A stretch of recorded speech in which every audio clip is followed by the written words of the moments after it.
Hi everyone, welcome back. Thanks for joining us today. We've got a brand new story to share with you.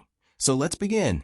My name is Cooper, and if there's one thing I've learned the hard way, it's that no relationship ever falls apart all at once. People like to believe there's this one moment that shatters everything, but that's not how it works. Relationships don't explode, they erode. They break down slowly, piece by piece, until one day you look around and realize you're living with a stranger. It starts with silence, then comes the distance, then the disrespect, and finally, the detachment. That cycle, it's real, and I lived through it. I know that sounds heavy, and believe me, it is. Because when my wife brought her lover into my own house, I realized we had hit rock bottom. That was the moment I knew without a doubt she had to go. But things weren't always like this. In fact, there was a time when life with her felt full, exciting, even beautiful. And I want to take you back to that beginning, to when things actually made sense. Because if I'm going to tell you how it all fell apart, you deserve to know how it all began. I first met Lydia, the woman who became my wife many years ago when I moved into a newly built apartment complex. I had just relocated to the area, and to be honest, I didn't know anyone around. My life at the time was pretty simple, just home and work, with the occasional visits from a few friends who lived in a different part of town, quite far away. I didn't mind it that much. I was used to keeping to myself and working hard. But after a while, the routine of just going to work and coming back home every day started to feel a little too monotonous. So, I decided to change things up. One of the first things I thought about was getting some exercise.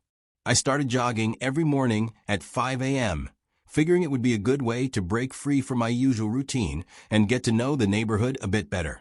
I'd head out early before the city fully woke up, and I'd be back by 6 a.m.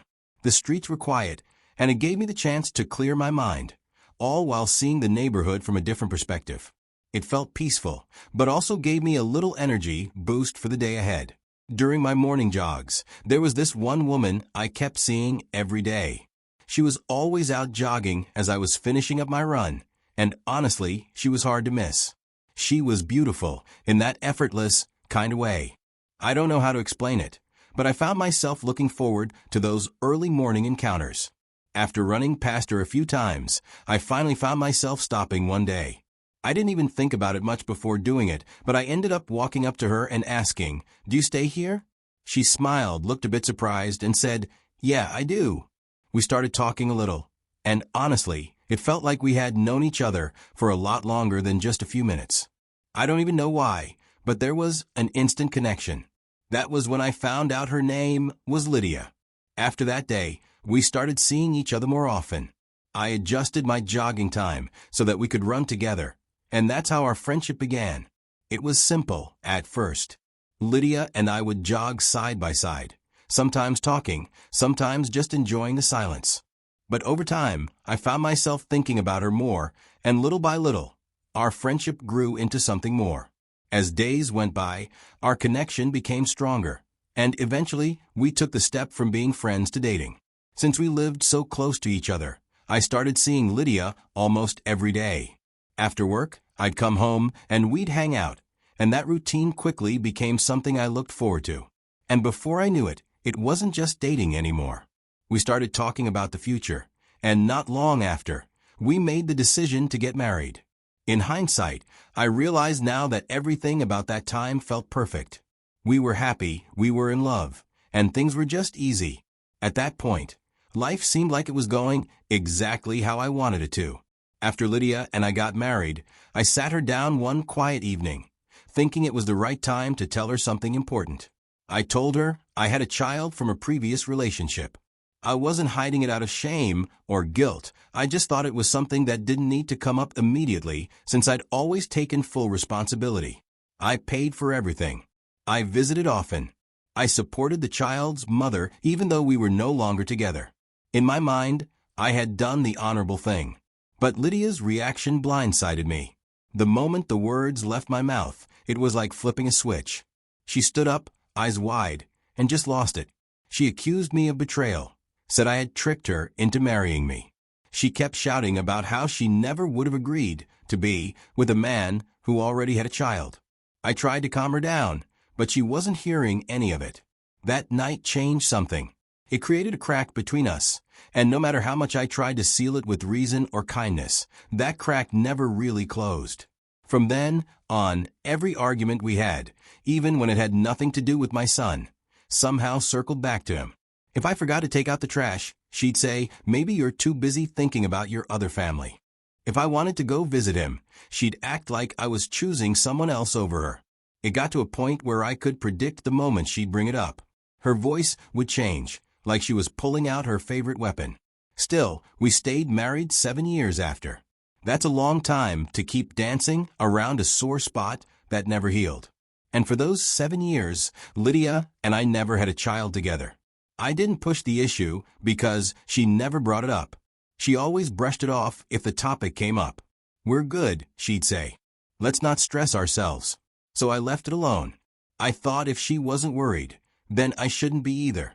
I didn't realize at the time that Lydia had already made a silent decision about our future, one that didn't include children, at least not mine. Meanwhile, after my son's mother got married to a new guy, everything changed. This new man made it very clear that he didn't like having my son around. I mean, the man wouldn't even look at him or speak to him unless he was yelling. My son started telling me things during our visits, like how he just didn't feel welcome anymore. I assumed it was just adjustment pains with the new stepfather, but it only got worse.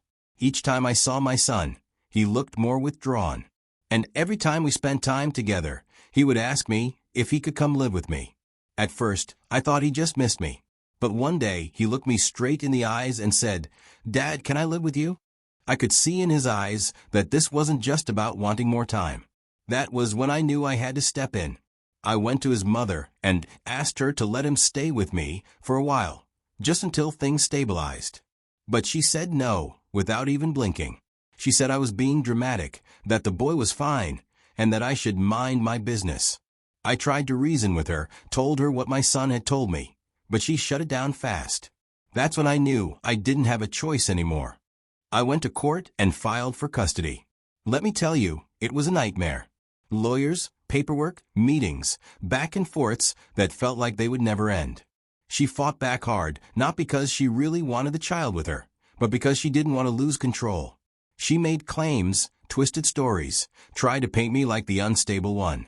It dragged on for months, but I stayed the course because I knew what I was fighting for. I wasn't doing this out of spite. I was doing this to give my son a chance at peace. Eventually, the court ruled in my favor.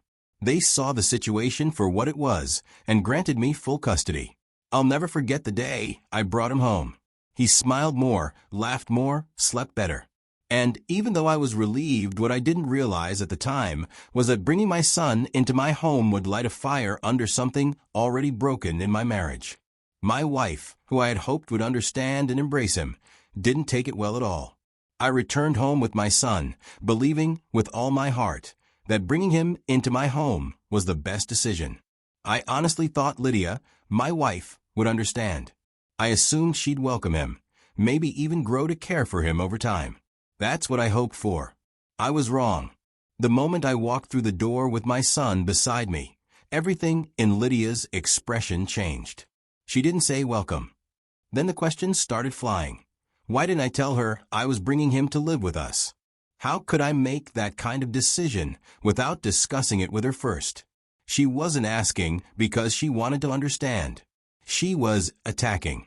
Her voice grew louder and angrier, and before I knew it, we were arguing. I tried to explain I really did.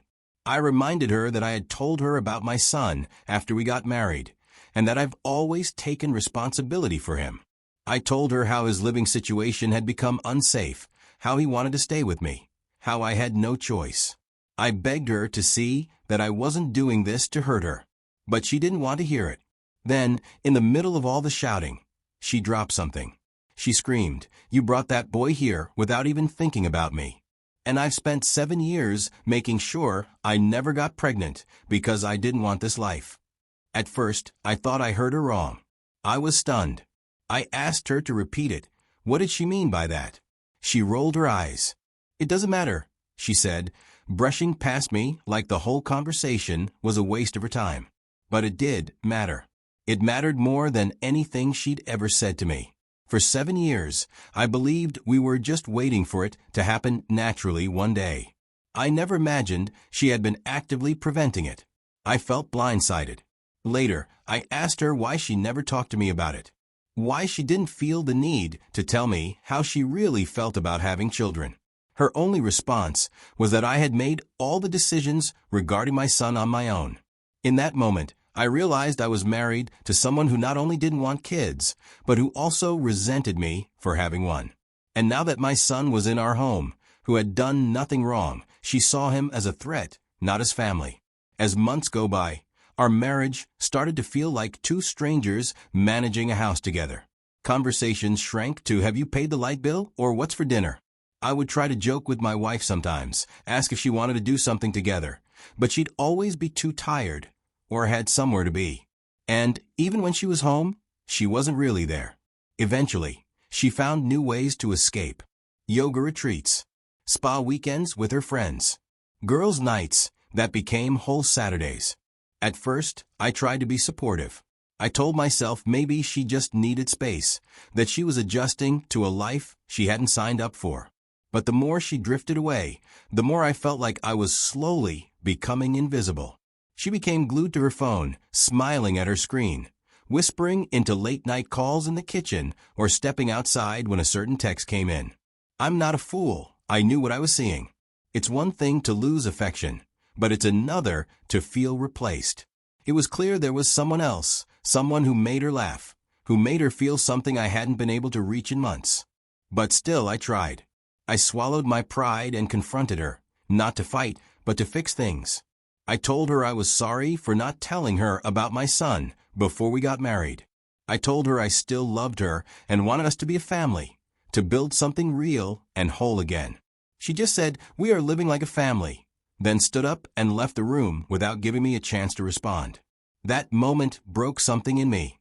I was the only one still trying. For over a year, I kept hoping she'd come back emotionally. I tried everything: counseling suggestions, date nights, gentle conversations. But nothing worked. I was drained and emotionally battered. I couldn't do it anymore. I had to accept what I didn't want to face. Our marriage was dead, and I was the only one at the funeral. And that's when I knew. It was time to end things, for my sanity, for my son's peace, and maybe even for her freedom. Because no matter how much I once loved her, I couldn't keep fighting alone. The day I made up my mind to file for divorce wasn't loud. I just woke up one morning after another night of her not coming home. I realized I wasn't about to send my son away to keep a failing marriage alive. That boy needed stability, and I couldn't provide that if I kept allowing chaos under my roof. If she wanted out so badly, she could have it, but not on her terms. Filing first might seem like a small thing to some people, but I learned it gives you control. You pick where the case is heard. You get time to sort your finances, gather documents, and structure your story. I researched and made sure to file in a jurisdiction that if I could prove that her behavior, her public disrespect, emotional neglect, and possibly cheating led to the breakdown of the marriage, the law would take that into account. And let me tell you, I had receipts. I spent weeks quietly gathering everything I needed: photos, messages, videos, times she came home drunk, days she didn't come home at all, even the moments she was dropped off by another man, smelling like liquor and smoke. And while all this was going on, her behavior didn't improve. In fact, it got worse. It was like she thought I'd just accept it because I hadn't reacted yet, probably assuming that I am weak, or she believed I still loved her too much to let her go. Truth is, I did love her, but I wasn't going to let that love destroy my peace. I had a son watching everything.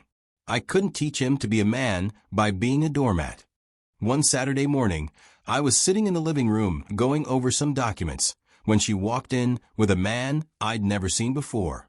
She didn't even introduce him. She just walked up to me, pulled a white envelope out of her bag, dropped it on the coffee table, and said, "Sign the divorce papers and get out." I looked at her. Then I looked at the man. He avoided my eyes. I laughed. After everything, she really thought she could kick me out of my own house. That's when my son, who had been standing silently nearby, looked at her, and said something that stopped everything cold. "Mom, you really don't know?" She frowned. "Know what?" she asked, clearly irritated. I told my boy to go into the study and bring back the books. He came back a minute later with a thick folder tucked under his arm. I opened it up and handed her one of the documents. Her face went white. She had no idea that I had already filed for divorce. No clue that I'd collected enough evidence to make any court question her credibility. She thought she could end things on her own terms. But the look on her face told me everything. She thought walking away from the marriage meant she got to walk away with whatever she wanted. It doesn't work that way. The legal battle that followed wasn't short, but it was revealing. She fought at first, thinking she could still come out on top. But with every passing month, the fees stacked up, the pressure mounted, and she realized I wasn't budging. Eventually, she agreed to a settlement under my terms. Well, let's just say she left with far less than she expected. Even after all that, I wasn't happy. I was just tired. Tired of trying. Tired of carrying everything while being blamed for everything. Tired of asking myself why she hated kids so much, or why she couldn't just tell me from the start that she never wanted one. Maybe I should have been upfront about my son when we met. I'll own that. But I'll never understand why she took every chance to reject him like he wasn't worthy of love. Anyway, that's where I'll leave it for now. If you've ever been in a situation like mine, or seen someone go through it, drop a comment. Like, share, and let me know your thoughts. I'll be reading them.